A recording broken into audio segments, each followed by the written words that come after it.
Football match শেষ হলেও থামেনি উত্তেজনা। আর্জেন্টিনা ব্রাজিল সমর্থকদের পুরনো দ্বন্দ্ব রূপ নেয় ভয়াবহ সংঘর্ষে।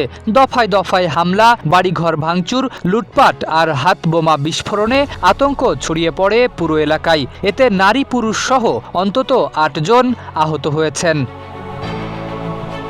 সোমবার রাত ১০টার দিকে নারায়ণগঞ্জের ফতুল্লার হাজীগঞ্জ ঈদগাহ সড়কে এই ঘটনা ঘটে। প্রত্যক্ষদর্শীরা জানান, এলাকার বাসিন্দা ফারুক মিয়ার ছেলে অপূর্ব ব্রাজিলের সমর্থক। তার সঙ্গে প্রায় অর্ধশত ব্রাজিল সমর্থক রয়েছেন।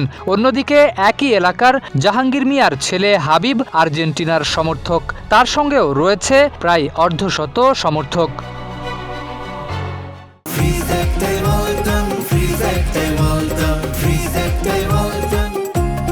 স্থানীয়দের ভাষ্য, ব্রাজিল হেরে যাওয়ার রাতে আর্জেন্টিনা সমর্থক হাবিব ও তার সহযোগীরা আনন্দ উল্লাস করেন। সেই ঘটনার জের ধরে সোমবার ফাইনালে আর্জেন্টিনা পরাজিত হওয়ার পর ব্রাজিল সমর্থক অপূর্ব ও তার অনুসারীরাও উল্লাস শুরু করেন। এতে ক্ষুব্ধ হয়ে আর্জেন্টিনা সমর্থকরা ব্রাজিল সমর্থকদের ধাওয়া দেয়। পরে দুই পক্ষের সংঘর্ষ ছড়িয়ে পড়ে পুরো এলাকায়।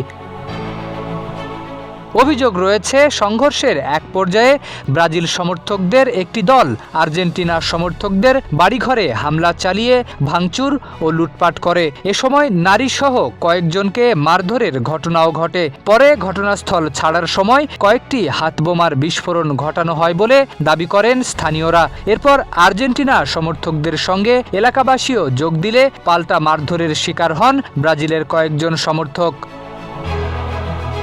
ফতুল্লা মডেল থানার ওসি মাহবুব আলম জানান, বিশ্বকাপের খেলা নিয়ে সংঘর্ষে জড়িতরা সবাই কিশোর। খবর পেয়ে পুলিশ ঘটনাস্থল পরিদর্শন করেছে এবং জড়িতদের গ্রেফতারের চেষ্টা চালিয়েছে। তবে পুলিশের উপস্থিতি টের পেয়ে উভয় পক্ষের সদস্যরা ঘটনাস্থল ছেড়ে পালিয়ে যায়। পুলিশ জানিয়েছে, ঘটনার সঙ্গে জড়িতদের শনাক্ত করে প্রয়োজনীয় আইনগত ব্যবস্থা নেওয়া হবে।